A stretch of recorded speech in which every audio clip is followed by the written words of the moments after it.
маскаларны салыйкмы, тырсынмы?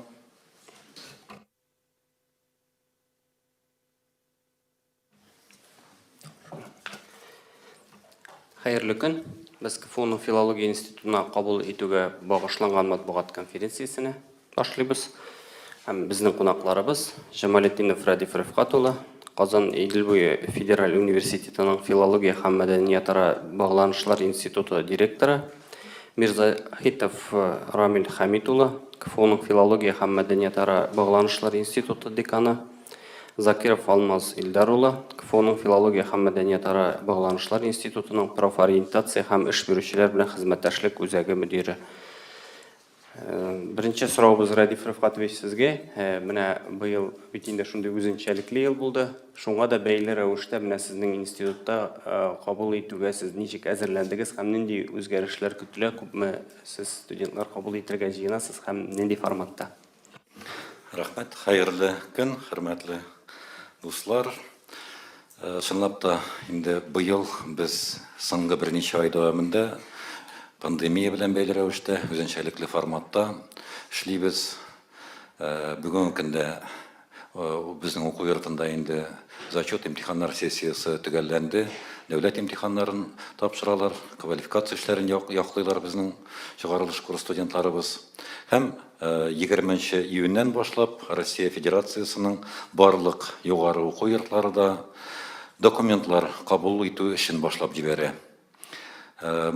Документларны кабул итү өчен бүгенге көндә барлык тиешле оештыру чаралары инде башкарылды. Безгә Казан Федераль университетының филология һәм мәдәниятара багланышлар институтына килгәндә без үзебезнең абитуриентларыбызның документларын Татарстан урамы 2нче йортта урнашкан эш бүлмәләрендә кабул итәчәкбез. Әлбәттә, быелгы документларны кабул итү һәм гомумән кабул итү кампаниясының шактый гына үзенчәлекләре бар. Беренчедән, документларны быел без онлайн форматта гына кабул итәчәкбез. Казан Федераль университеты өчен бу зур яңалык түгел, чөнки соңгы берничә ел дәвамында инде менә мондый форматта, дистанцион форматта документларны кабул итү эше башкарылып килде. Ягъни тәҗрибәбез бар. Бер генә мәсьәләгә игътибарыгызны юнәлтәсем килә. Элек без инде менә бу дистанцион технологияларны өстәмә чара буларак, өстәмә формат буларак файдаланган булсак, быел инде төп менә шушы дистанцион форматта кабул итәбез. Еш кына сорау бирәләр, әгәр дә әтиәннәр, балалар документларны офлайн форматта тапшырырга теләсәләр, ничек оештырыла дип.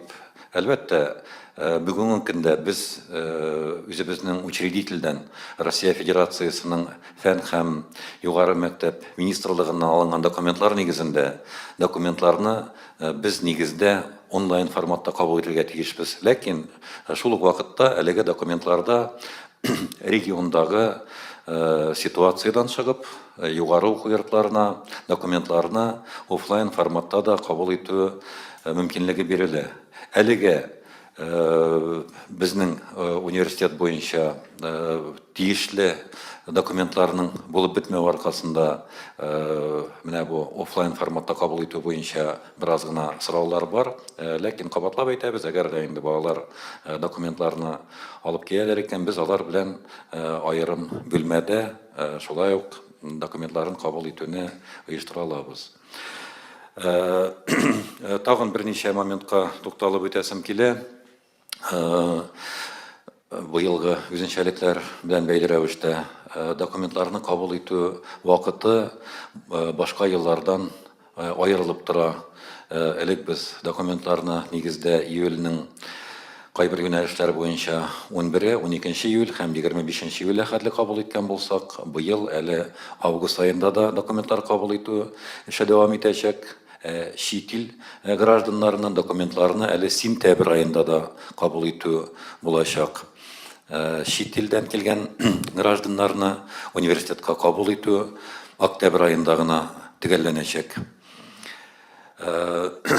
Кайбер абитуриентлар бердәм дәүләт имтихан тапшырмаучы абитуриентлар турында сүз бара. Бу сәламәтлек буенча бердәм дәүләт имтиханын тапшыра алмаган абитуриентлар иң беренче чиратта һәм шулай ук чит ил гражданнары сынауларны традицион форматта үтәләр иде. Быел да ул традицион формат калды, ләкин быел балалар әлеге сынауларны шулай ук дистанцион форматта узарга тиеш булалар. Инде тагын берничә моментка тукталып үтәм. Безнең институтыбызда бүгенге көндә 3 югары мәктәп эшләп килә. Сезнең кулларыгызда бу турыда мәгълүмат бар. Аларның берсе рус һәм чит ил филологиясе юнәлешендә эшли. Икенче югары мәктәбебез милли мәгариф һәм мәдәният юнәлешендә белгечләр әзерли, һәм тагын бер югары мәктәбебез рус теле һәм мәдәниятара багланышлар юнәлешендә белгечләр әзерли. Барлыгы Россия Федерациясы бюджетыннан 375 гафу үтенәм бюджет урыны каралган безнең институтка укырга керүчеләр өчен. Мин моңа өстәп тагын шунысын әйтәсем килә. Инде 3нче ел без республика хөкүмәте заказы буенча үзебезнең билингваль һәм полилингваль уку йортлары өчен педагогик кадрлар әзерлибез. Былтыр да, быел да әлеге юнәлештә белгечләр әзерләү өчен 150 урын каралган. Әлеге урынга дәгъва итүчеләр шулай ук инде бюджет нигезендә кабул ителәчәк. Республика бюджеты каплый балаларның уку чыгымнарын. Шуңа күрә без инде барлыгы институтыбызга 525 бюджет урыны каралган дип тә әйтә алабыз. Ягъни аларның 375 Россия Федерациясы бюджетыннан һәм 150-се Татарстан бюджетыннан. Рамил Хамитович әлеге юнәлешләргә кабул итү үзенчәлекләре турында аерым тукталыр. Тагын берничә сан әйтеп үтәм. Быелгы конкурс турында, керү баллары турында, уртача балл турында без әлегә берни дә әйтә алмыйбыз. Сез аны аңлыйсыз, шулай бит? Алар документлар кабул итү төгәлләнгәннән соң гына билгеле була. Былтыргы саннар алар билгеле, мин аларның берничәсен әйтеп үтәргә телим. Былтыр безнең барлыгы институтыбызга 365 бюджет урыны каралган иде. Институтыбызга без 1305 бала кабул иттек. Ягъни 1305-нең 365 бюджет нигезендә кабул ителде һәм 931 бала бюджеттан тыш урыннарга кабул ителгән иде. Уртача гаризалар саны институтыбызга былтыр 14-тә 24 иде. Ягъни бер урынга 14-тән артык кеше гариза белән дәгъва итте. Иң зур конкурс безнең чит телләр юнәлешенә булды. Анда 44 гариза булды бер урынга. Һәм шулай ук безнең дизайн юнәлешенә, рус теле юнәлешенә дә традицион рәвештә конкурс бик зур булып килә. Әгәр дә башка тагын сораулар булса, без җавап бирәбез. Бүгенге көндә инде бюджеттан тыш кабул ителү шулай ук каралган һәм һәрбер юнәлеш буенча суммалары шулай ук расланган. Сезне кызыксындырса, без ул сорауларга җавап бирәбез. Балаларны һәм әти-әниләрне без инде күпмедер күләмдә тынычландырасыбыз килә. Бернинди дә куркыныч һәм кыенлык юк дип уйлыйбыз. Балалар аттестатларны алу белән бердәм дәүләт имтиханнарының нәтиҗәсен көтмичә, инде 20 июньнән башлап документларны Федераль университетының студент булам социаль шелтәре аша тапшырырга мөмкин. Бердәм дәүләт имтиханнарын тапшырганнан соң без федераль шелтәрдән балаларның бердәм дәүләт имтиханнары нәтиҗәсен үзебез алачакбыз һәм системага кертәчәкбез. Калган юнәлешләр буенча, калган мәсьәләләр буенча аерым бернинди дә яңалык һәм кыенлык юктыр дип уйлыйбыз. Игътибарыгыз өчен рәхмәт. Біздің сұрауларымыз әлі болар деп ойлаймын журналистлардан. Рамил Хамитович, Ғабдулла Тоқай исеміндегі Милли мәдениет һәм мәгариф югары мәктәбе хакында тулырак сөйләп китсәгез иде. Һәм безнең журналистларыбызны журналистика юнәлеше кызыксындырады дип уйлыйм инде, аеруча. Рахмат. Тагын бер тапкыр исәнмесез. Габдулла Тукай исемендәге Милли мәгариф һәм мәдәният югары мәктәбенә быел да башка еллардагы кебек бюджет урыннары бүреп бирелде. Барлыгы 179 бюджет урыны бар. Дөрес анда дизайн, профессиональ белем бирү, дизайн, интерьер кебек юнәлешләр дә бар. Ләкин инде сезне күбрәк кызыксындыра торгандыр безнең татар теле әмәлияты юнәлеше буенча белгечлекләргә кабул итү. Шуңа күрә мин күбрәк шуларга тукталам. Мәсәлән, быел һәр елдагыча бакалавриатта 2 юнәлешкә кабул итәбез. Аның беренче юнәлеше укытучылар әзерли торган юнәлеш, татар теле әдәбияты укытучылары әзерли торган юнәлеш. Соңгы елларда гына түгел, соңгы 20-25 елда без аерым гына татар теле әдәбияты укытучыларын бер генә юнәлештә әзерләмибез. Киләчәктә аларның эшкә урнашу мөмкинчелекләрен, аларга мөмкинлекләрне күбрәк арттыру максатыннан аларга икенче белгечлектә бирәбез. Шуңа күрә бакалавриат 4 кенә еллык түгел, 5 еллык булып килеп чыга. 2 белгечлек алганга күрә. Менә быел безнең татар теле әдәбияты инглиз теле белән бара. Димәк, алар киләчәктә татар теле әдәбияты укытучылары гына түгел, инглиз теле укытучылары да булып чыгачаклар. Быел 25 бюджет урыны булып бирелгән менә бу юнәлешкә, татар теле әдәбияты һәм инглиз теленә. Узган ел безнең 20 бюджет урыны иде. Һәм икенче юнәлеш бу филология юнәлеше. Безнең ул филология, практик филология дип, гамәли филология дип атала, татар теле әдәбияты һәм журналистика. Без шулай филология юнәлешкә төрле елларда төрле юнәлешләргә кабул итәбез. Кайбер елны шушы татар теле әдәбияты һәм тәрҗемә дип, кайбер елны татар теле әдәбияты һәм информацион технологиялар дип. Соңгы берничә елда инде татар теле әдәбияты менә бигрәк тә быел татар теле әдәбияты һәм журналистика дип кабул итәбез. Быелгы менә бу юнәлешнең яңалыгы нәрсәдә? Без быел уку планнары төзү барышында ук мөрәҗәгать иттек үзебезнең Татмедиага, телевизион каналларга, ТНВга, ГТРКга һәм андагы белгечләр белән бергә, җитәкчелек белән бергә уку планы төзегәндә үк киләчәктә татар журналисты нинди булырга тиеш, татар журналистларына ниндирәк дисциплиналар, нинди предметлар кирергә тиеш, аларның практикалары кайда булырга тиеш, нинди базаларда булырга тиеш. Менә шулар турында сөйләшеп, бергә уку планын төзегәндә үк бергә төзедек уку планын. Һәм шушы уку планы нигезендә без быел бераз яңачарак килергә телибез менә бу белгечләрне хәзерләүгә, тыгызрак эшләргә телибез Татмедиа белән, газета журналлар белән, татарча чыгучы телевидение белән һәм 1нче курстан 5нче 4нче курста тәмамланганчы практиканы шушы базаларда һәм ныграк күбрәк үткәрергә телибез. Һәм анда эшләүчеләрне дә үзебездә менә шушы практик үтүдә генә түгел, укытырга бу фәннәрне чакырырга телибез.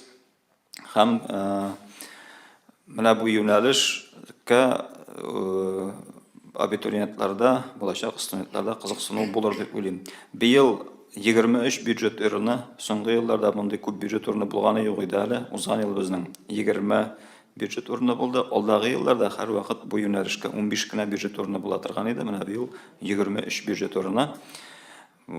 Татар теле укытучылары булыр өчен дә менә бу филология һәм татар теле әдәбияты журналистика дигән юнәлешкә керер өчен дә бер үк төрле кабул итү имтиханнары бирергә кирәк. Буның берсе рус теленнән бердәм дәүләт имтиханы нәтиҗәләрен алып килергә кирәк. Җәмгыять белеменнән бердәм дәүләт имтиханнары нәтиҗәләрен алып килергә кирәк. Һәм татар теленнән яки бердәм республика имтиханы нәтиҗәләре, әгәр дә инде балалар бердәм республика имтиханын тапшырмаган икән татар теленнән, ул очракта безнең үзебезнең имтиханны быел ул дистанцион рәвештә булачак. Шул прокторинг системасында татар теленнән шул имтиханны тапшырырга кирәк булачак. Билгеле имтихан вакыты әле расписаниесе билгеле түгел, кабул итү имтиханының татар теленнән. Ул июльнең ахырында булыр инде, ахыргы декадасында, бәлки август башында әйтә алмыйбыз, ансын сайтта расписание чыгар, билгеле булыр.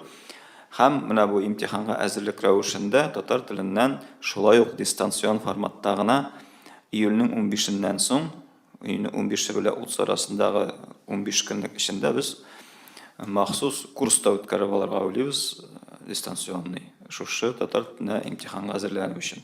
Менә кыскача гына бакалавриат юнәлешләре буенча шулар. Дөрес, без бакалавриатта гына кабул итмибез татар теле әдәбияты юнәлешендәге белгечләргә. Быел магистратурада да кабул итәбез, ул башка елларда да шулай инде. Быел, мәсәлән, нәкъ менә шушы юнәлештә 2 программа ачабыз. Кабул итәбез 2 программага. Беренчесе аның филология, мәдәниятләр багланышлар һәм төрки телләр дип атала. Ул һәр елны безнең ул юнәлештә кабул итәбез без магистрлык программасы. Аңа 15 бюджет урыны каралган быел. Бик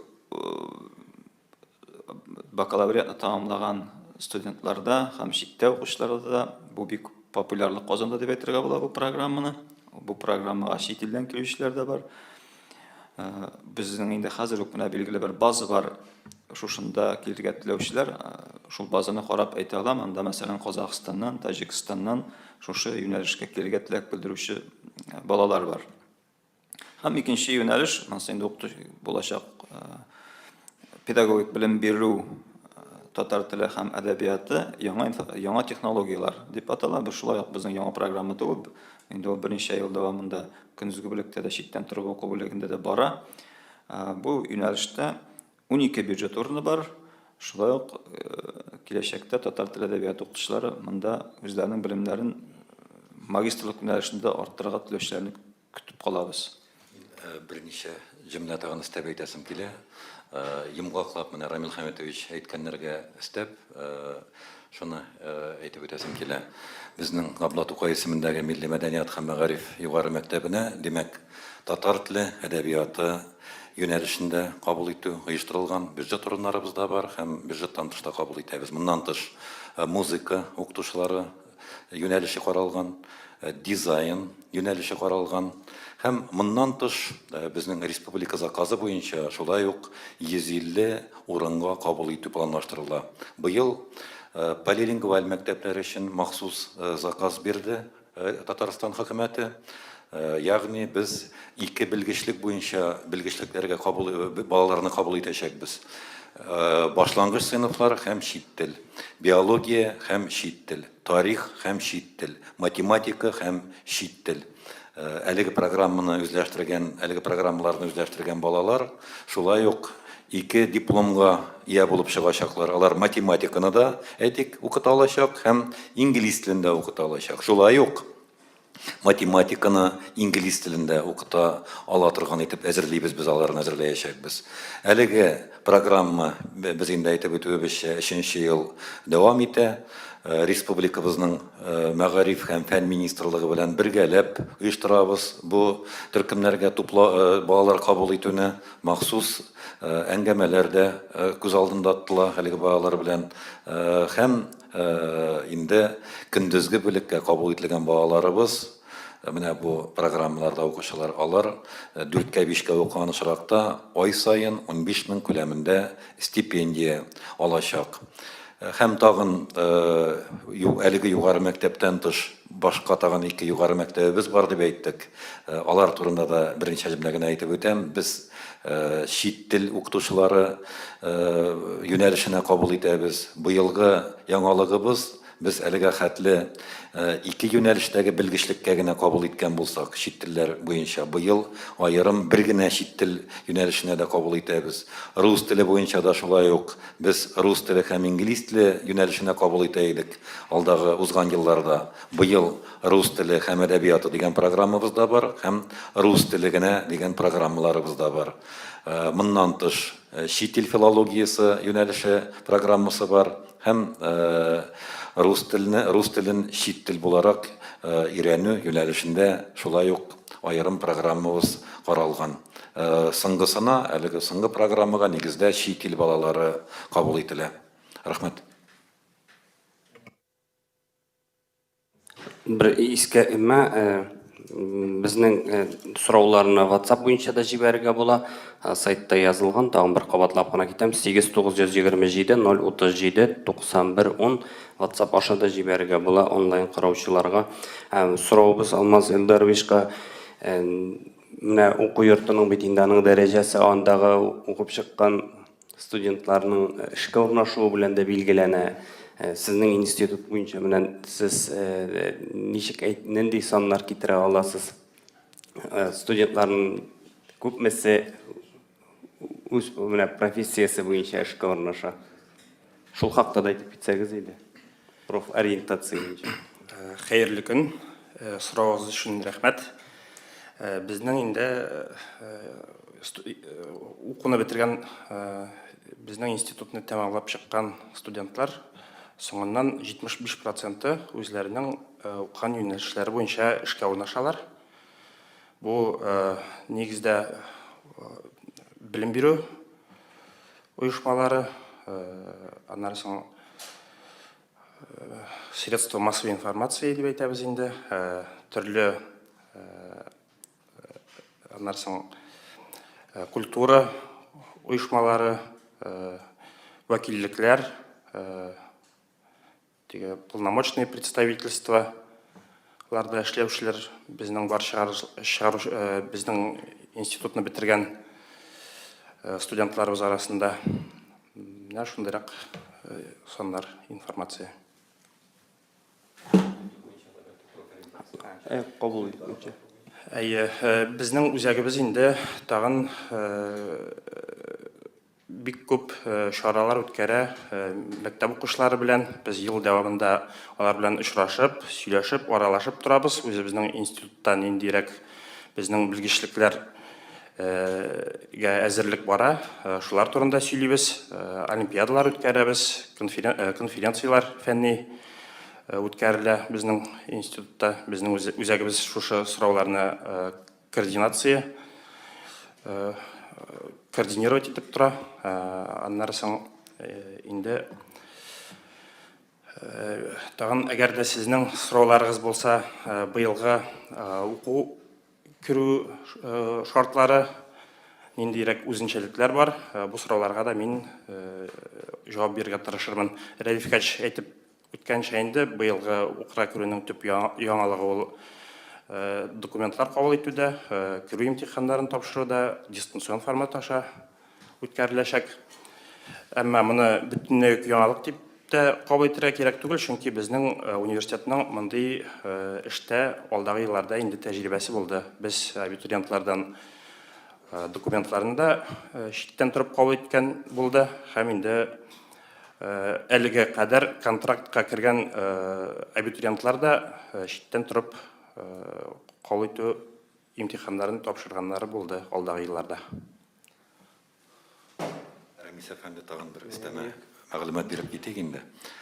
Быелгы менә бу пандемия безнең профориентация эшен оештыруга да һәм кабул итү эшләрен оештыруга да шактый гына үзгәрешләр кертте. Без инде апрель аеннан башлап 10-гә якын студентыбызны эшкә алдык һәм әлеге студентларыбыз шушы соңгы 7-8 атна дәвамында үз илләрендәге, бу нигездә чит илдән килгән балалар, үз илләрендәге мәктәп укучылары, әти-әниләр белән аралаштылар һәм безнең Алмаз Элдарович җитәкләгән үзәктә ел дәвамында уздырылган чаралар буенча да база тупланып килде һәм менә шушы студентлар да безгә тагын әлеге базаны тулыландырырга ярдәм итте. Бу студентлар бүгенге көндә безнең кабул итү комиссиясын оештыру эшендә төп ярдәмчеләребез. Кичә менә Татар-Информ журналисты Зилә Мубаракшина бездә булды. Безнең әзерлекне фотосурәтләргә төшерде һәм үзе дә әлеге студентлар белән аралашты. Бу менә дигән әзерлекле студентларыбыз. Киләчәктә дә без студентларыбызны менә бу эшкә күбрәк тартырбыз дип өметләнәбез. Һәм икенчесе, студентлар һәм укытучылар дистанцион форматта эшләсәләр дә, безнең хуҗалык эше юнәлешендәге хезмәткәрләр, төзүчеләр, алар үз эшләрен башкарып килделәр. яңа уку елына 1 сентябрьгә без 15-тән артык яңа аудитория әзерләдек. Иң беренче чиратта әлеге аудиториялар педагогик кадрлар әзерләү өчен хезмәт итәчәк. Бу замана таләпләренә 100% җавап бирә торган аудиториялар. Андагы җиһазлар Финляндиядан кайтарылган, я булмаса фин технологиясы буенча эшләнгән техник чаралар, шулай ук бүгенге көндә менә шушы мәгариф оешмалары өчен җитештергән иң соңгы техник чаралар. Теләгегез, мөмкинлегегез булса, без сезне үзебезнең уку бинабызда көтеп калабыз һәм әлеге яңа аудиторияларыбыз белән таныштырырбыз. Мин форсаттан файдаланып, республикабыз президенты Рөстәм Нургалиевич Миңнехановка һәм университетыбызның ректоры Илшат Рафкатович Гафуровка рәхмәтемне җиткерәсем килә. Нәкъ менә аларның материаль ярдәме белән без бу аудиторияларны ремонтладык, җиһазладык һәм кабатлап әйтәм, алар 100% бүгенге Европа замана таләпләренә җавап бирә торган аудиториялар. Рәхмәт. Рахмат. Сезнең сорауларга күчик, нинди сорауларыгыз бар? Әйе, рахмат. Әйе, син. Татаринформнан Зилә Мөбәрәкшина, яңа уку елы гадәти форматта башланачакмы? Ягъни студентлар килеп, аудиторияларга килеп укый алачакмы? Әлегә төгәл генә бу сорауга җавап биреп булмастыр. Чөнки күреп торасыз, республикабызда да һәр атна сайын хөкүмәтебезнең яңа карарлары чыгып тора. Әгәр дә ситуация менә булай дәвам итсә, 1 сентябрьдә без укуларны традицион форматта башлап җибәребез дип уйлыйбыз. Ләкин күреп торасыз, Кытайда әлеге ширнең икенче дулкыны башланып китте. Безгә дә, Россиягә дә әйләнеп кайтмас ул дигән әлеге фараз юк. Шуңа күрә әлегә төгәл генә бу сорауга җавап бирү өчен. Ләкин без ничек кенә булмасын, уку елын 1 сентябрьдә башлап җибәрергә әзер. Традицион форматта икән, традицион форматта, әгәр алай килеп чыкмый икән, безнең укытучыларыбыз дистанцион форматта дәресләрне башлап җибәрергә әзер. Рахмат. Хәерле көн. Илгиз Шакуров, ТГНВ-дан Татарстан хәбәрләре. Шундыйрак сорау, безнең Бондаренко урамында полингваль мәктәп ачылачак бит инде быел. Ул 6 мәктәпләрнең берсе. Сезнең студентларында эшләячәкме? Сезнең институтта белем алган укытучылар? Менә быел кабул итәсе көндезге бүлеккә кабул итә торган 4 группа. Нәкъ менә шушыларны истә тотып төзелгән группалар инде республика заказы нигезендә. Менә Радиф Хатшин әйтеп китте. 4 группа бу математика һәм инглиз теле, биология һәм инглиз теле, тарих һәм инглиз теле, башлангыч мәктәп һәм инглиз теле. Менә бу 4 группада шундый 25 урын белән 100 кеше кабул итәбез быел. Дөрес, алар быелдан ук мәктәпкә барып эшли алмаячаклар инде. Алар чыгачаклар дип намалып тагын 5 елдан соң гына. 5 елдан соң менә алар нәкъ менә 3 телдә укыта ала торган белгечләр булачаклар. Без Мәгариф министры вәкилләре белән дә, университет галимнәре белән дә күп сөйләштек. Менә бу уку планнарын төзер алдыннан ниндирәк уку планнары төзергә кирәк, балалар белгечләр 3 телдә укыта алсын өчен дип. Менә без шундый форматка килдек. Менә бу укытучылар, мәсәлән, математика, инглиз теле укытучысы, үзе инглиз теле укытучысы, үзе математика укытучысы. Һәм математиканы да шул бер үк вакытта ул инглиз телендә дә укыта алырга тиеш. Һәм менә буларны кабул иткәндә Мәгариф министрлыгының приказы чыгачак. Менә июль аенда комиссия төзелә, ул башка елларында төзелә иде. Ул комиссиядә Мәгариф министрлыгы вәкилләре, безнең университет галимнәре. Һәр менә бу юнәлешкә кергән баладан без әңгәмә алабыз, собеседование. Һәм менә монда бу юнәлешкә керү өчен төп шартлар бар, берничә шарт. Аның берсе билгеле. Укырга кергәндә үк договор төзеп керү Татарстанның билгеле бер мәктәбе белән. Ул селевое обучение дип атала. Шушындый договоры булган кешеләрне генә без бу юнәлешләргә кабул итәбез. Һәм документлар тапшырган вакытта ук, анда быел документлар тапшырганда шундый мөмкинлек булачак. Шушы договорларын алар беркетергә тиешләр онлайн. Ул договор булырга мөмкин 2 яклы, бала һәм мәктәп арасында, ул договор булырга мөмкин 3 яклы, бала, мәктәп һәм министрлык арасында, ул договор булырга мөмкин 4 яклы, бала, мәктәп, министрлык һәм университет арасында. Кимендә 2 яклы булырга тиеш, ул беркетелгән вакытта бала һәм мәктәп арасында кул куелган булырга тиеш ул договорга. Һәм киләчәктә укып бетереп диплом алгач, шушы договор төзегән мәктәбенә ул 5 ел эшләргә тиеш булачак. Шундый шарты бар. Һәм икенче шарты мин әйтеп киттем әңгәмә дип. Менә шул әңгәмә вакытында безнең менә бу комиссия әгъзалары нәрсәне тикшерәләр? Билгеле киләчәктә аның укытучылык һөнәренә осталыгы бармы, юкмы? Укытачакмы ул 5 ел дәвамында укып бетергәннән соң нинди специалист булачак? Һәм аның телләр белүе ни дәрәҗәдә?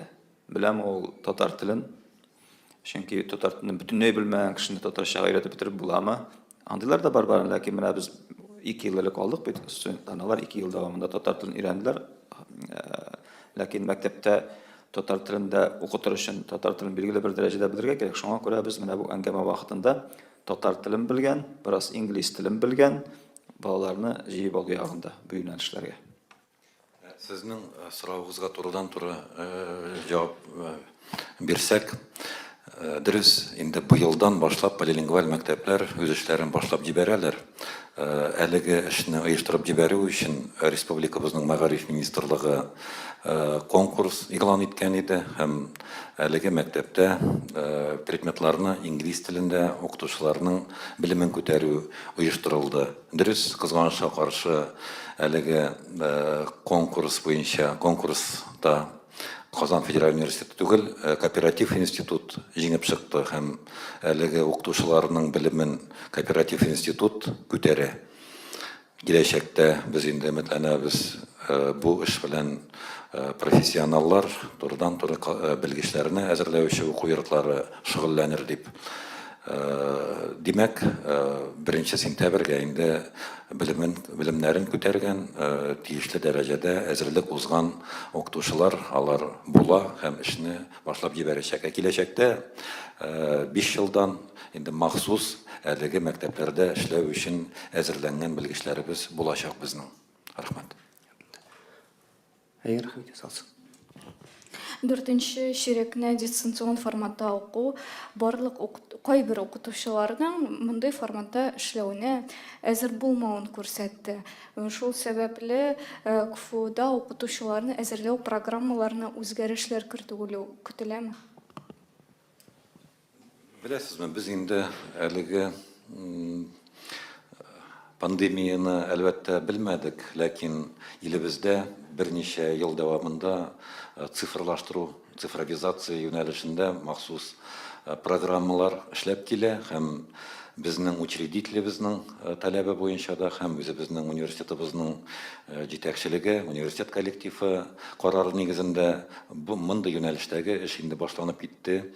Инде 3 ел дәвамында университетта укытучыларыбызның нәкъ менә шушы IT цифрлаштыру юнәлешендә белемен күтәрү оештырылды һәм безнең укытыла торган фәннәребез буенча инде шактый менә шушы электрон белем бирү ресурслары булдырылды. Бүген көндә дә әлбәттә бу эш дәвам ителә. Миңа калса, менә Казан федераль университетында я балалары, я булмаса сезнең дусларыгызның балалары белем ала торгандыр. Безнең федераль университетта бер генә көндәгә дә һәм бер генә дәресне дә без укытмыйча калмадык. Барлык дәресләр дә шушы онлайн форматта үтте. Хәтта безнең студентларыбыз арасында шулай шаярып әйтүчеләр дә булды. Традицион форматта без җиңелрәк укый идек, кайбер дәресләргә килмичә дә кала идек диләр. Монда бөтенесе дә күренә, студент дәрескә кергән икән, тыңлый, катнаша, үзләштерә, укытучы аның барысында күреп тора. Без әле менә тулысынча йомгак ясамадык икенче семестр нәтиҗәләре буенча, ләкин деканнарда мәгълүматлар бар. Якынча нәтиҗә ясадык үзебез өчен. Әлеге семестрда безнең нәтиҗәләребез, күрсәткечләребез узган елгы семестр белән чагыштырганда югарырак. Шуңа күрә бүген көндә безнең федераль университет базасында һәм безнең институт базасында укытучылар белемен күтәрү курслары эшләп килә. Әлеге цифрлаштыру юнәлешендә дә безнең махсус курсларыбыз бар. Без параллель рәвештә әлеге эшне дә башкарып киләбез. Рәхмәт. Әйе. Хәерле көн, Зульфия Рахматуллина, Татарстан журналынан. Радиф Рифкатович, сұрауым сізге, татарша дәріслеклер бойынша, мен білем дұғайын, екінші татар гимназиясында да татарша дәріслеклер білем проблема бар, шулай орай үнсәклерінде де. Бұл юнәліште сіздің институтта бірер іш алып барыла ма? Рахмет сұрауыңыз үшін. Біздің әлбәттә бүгінгі сөйләшуінің темасы ол қабыл итү мәсьәләләренә багышланган. Әгәр инде безнең модератор рөхсәт итсә, мин ул сорауга җавап бирәмен. Сорау бар. Дәреслекләрне булдыру һәм мәгариф оешмаларын мәктәпләрне дәреслек белән тәэмин итү вазифасы әлбәттә ул башка оешмаларга йөкләнгән. Мәгариф министрлыгы һәм башка оешмалар турыдан-туры Казан федераль университеты түгел. Безгә заказ бирелгән очракта без әлбәттә әлеге эштә катнашабыз.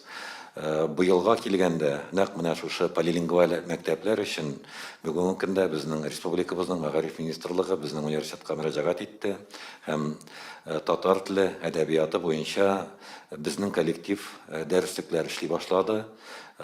Календар ел ахырына хәтле беренче сыйныф өчен дәреслек эшләнеп мәгариф министрлыгына тапшырылачак. Шулай ук сәнгать юнәлеше буенча махсус дәреслекләр әзерләнә, заказ булды. Безнең коллектив әлеге юнәлештә дә дәреслекләр әзерли. Рәхмәт. Бармы сораулар? Әлеге сораулар булмаса, Булгар радиосыннан Фаил Гыйматов җибәргән WhatsApp буенча сораулар. Беренчесе мен Радиф Рифкатович сезгәдер инде. Ул яза журналистларның аналитик фикер йөртүе сорала. Шул максаттан студентларны өйрәтү өчен чит илләр белән чит илләрдә аларга практика уздыру мөмкинлеге бармы? Менә чит ил журналистикасын үзләштерү өчен, журналистик юнәлешенә багышлана. Бәлки тугандаш илләр белән дип язган. Бик зур рәхмәт сорау өчен. Рамил Хәмитович инде менә әйтеп үтте. Безнең быелгы программа ул бик үзенчәлекле. Әлбәттә хәзер инде ул бик шушындый киң таралыш алган сүз эш бирүче белән программа әзерләү һәм башкасы дип, ләкин безнең бу очракта менә чын мәгънәсендә эш бирүче белән бергә эшләнде бу программа. Мин форсаттан файланып Татмедиа агентлыгы җитәкчелегенә дә һәм безнең белән эшләгән башка матбугат органнары җитәкчелегенә дә рәхмәтемне җиткерәсем килә. Без уку-укыту процессына бүгенге көндә Россиядә һәм дөнья күләмендә танылган журналистларны да чакыру мөмкинлеген планлаштырдык. Уку планында бу бар. Практикага килгәндә, әлбәттә, без әлегә практиканы планлаштырган идек. Нигездә үзебезнең республикабызның матбугат оешмаларында. Әгәр дә безнең эш бирүчеләребез бу мәсьәләне яңадан күтәрә икән, без аңа әйләнеп кайтырга әзербез. Әлбәттә, күпмедер күләмдә безгә инде финанс ягын уйлап бетерәсе була, чөнки чит илгә бару һәм практика узу өчен, бару, кайту, яшәү өчен тагын өстәмә чыгымнар кирәк булачак. Кабатлап әйтәм, әгәр дә шушындый ихтыяҗ бар икән, без ул эшне оештырырга, бергәләп оештырырга әзербез. Рәхмәт, һәм тагын бер сорау Фаил Гыйматовтан. Рамил Хәмитович, сезгәдер инде ул сорый радиожурналистика турында.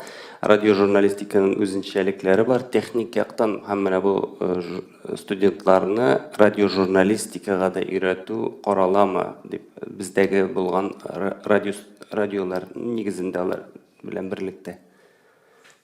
Без бит инде әйтеп киттек, быел бит әле менә беренче тәҗрибә бу, шулай эш бирүчеләр белән бергә төзү уку планнарын. Без билгеле радиожурналистларны бу уку планнарын эшләгәндә быел чакырмадык, алар белән бик эшләмәдек дип беләм.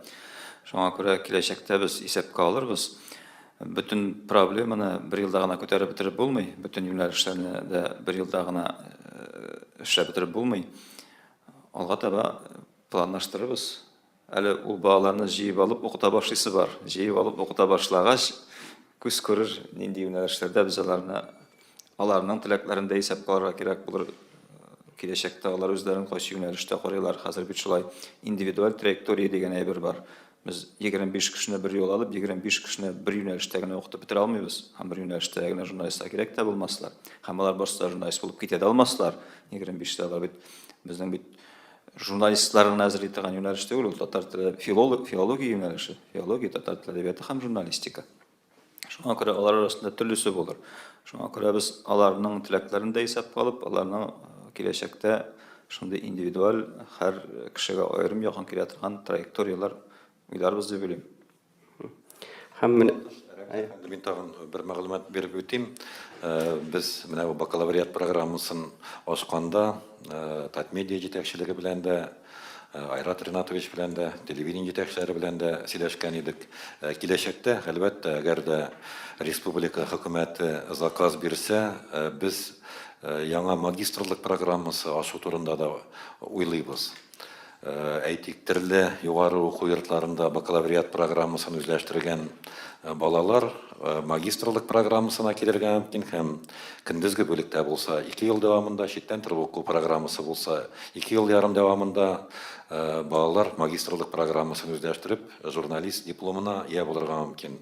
Магистрлык программаларында әлбәттә индивидуаль эшләү өчен анда мөмкинлекләр күбрәк. Бәлки безгә менә шушы юлдан китергә кирәк булыр. Уйлашырбыз. рәхмәт һәм шулай WhatsApp-тан тагын бер сорау. Акчарлар газетасыннан монсы да журналистикага кагыла.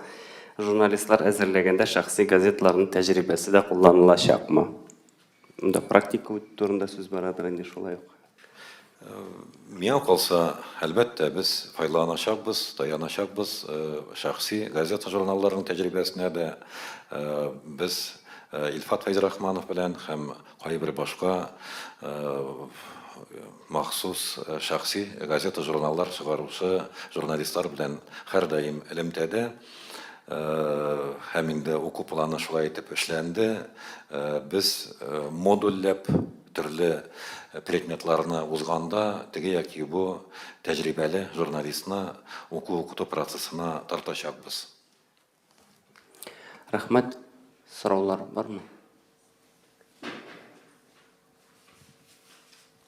Сорауларыгыз юк кайбы? Безнең журналистларның сораулары юк дип аңладык. Бүтән сорауларга да тулы җаваплар булгандыр. Башка университеттан сезгә килеп, магистратурада укыганнан соң ул журналист дипломын гына аламы, яисә башка һөнәр иясе дип аламы? Мәсәлән, филология һәм журналистика дидегез бит. Магистратура буенча булса соравыгыз, без әлеге бу юнәлеш буенча белгечләр әзерләмибез. Ул турыда бүген көндә сөйләшүләр бара. 2021 елдан башлап без андый программаны бәлки ашып җибәрә аларбыз. Республика хөкүмәтеннән шушындай заказ булган очракта. Һәм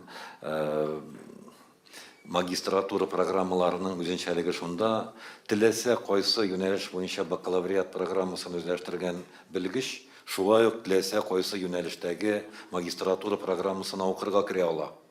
Монда да нәкъ шулай ук әйтик, авыл хуҗалыгы академиясын тәмамлаган яшь белгеч, әгәр дә ул үзен журналистика сферасында күрә икән, безнең менә шушы магистратура программасына килер һәм 2 елдан соң ул авыл хуҗалыгы темасын яктырта торган менә дигән журналист булып чыгачак. Башка сфералар буенча да нәкъ шундый ук тәҗрибә булырга мөмкин. Россия Федерациясында да һәм чит илләрдә дә бүген көндә мондый тәҗрибә бар. Бүген көндә без әлегә быелгы уку елында бакалавриат программасы турында сөйлибез. Ягъни урта мәктәпне, я булмаса урта һөнәри белем бирү уку йортларын тәмамлаган балаларны без менә шушы бакалавриат программасына килүләрен көтеп калабыз. Менә шулай да төгәлрәк итеп әйтсәк, менә сез бит инде журналистларны әзерләп чыгарачаксыз, аларның дипломына филолог дип язылачакмы, әллә журналист дипме? Дипломга язылачак бакалавриат по филологии дип. Андан андый направление язылмый, анда фәннәр исемендә күренәчәк аның юнәлешләре, нинди юнәлешләр укыганы. Кушымтада, дипломның кушымтасында анда филолог, татар теле әдәбияты һәм журналистика дип язылган. Руфи. Тагын бер сорау бирәм инде. Менә башка институтлар белән чагыштырганда, мисал өчен шул ук КФУның халыкара мөнәсәбәтләр, икътисад факультетлары белән чагыштырганда, сезнең институтка кергән студентларның, укучыларның балларын чагыштырганыгыз бармы? Уртача балл түбәнрәкме, әллә югарыракмы, шул дәрәҗәдәме? Бездә ул мәгълүматлар бар хәзер.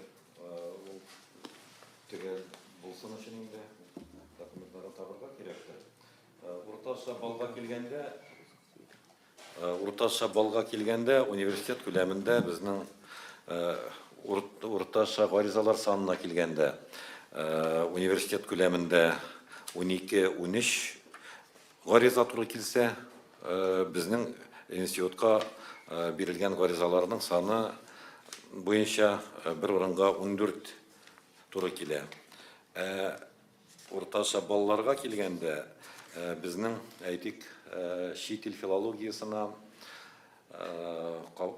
кергән балаларның, кабул ителгән балаларның уртача баллы 90 балдан артыграк. Университет күләмендә лингвистика, ул чит илләр институт международных отношений һәм тагын берничә безнең шушындый зур баллар белән кабул ителгән институтларыбыз бар. Ягъни без берничә белгечлек буенча бер позицияда, беренче позицияда, икенче позицияда чит илләр белгечлеге юнәлеше тора. Һәм инде 3-4 позицияларда әлбәттә ул рус теле һәм Рамил Хәмитович җитәкли торган безнең милли мәдәният һәм мәгариф югары мәктәбе. Сезне кызыксындырса, сез минем янга килегез, мин сезгә төгәл мәгълүматларны хәзер табам, күрсәтәм. Тулайым алганда безнең институтта кабул ителә торган һәм гамәлгә ашырыла торган белгечлекләр, алар университет күләмендә иң зур баллар белән кабул ителә торган юнәлешләр.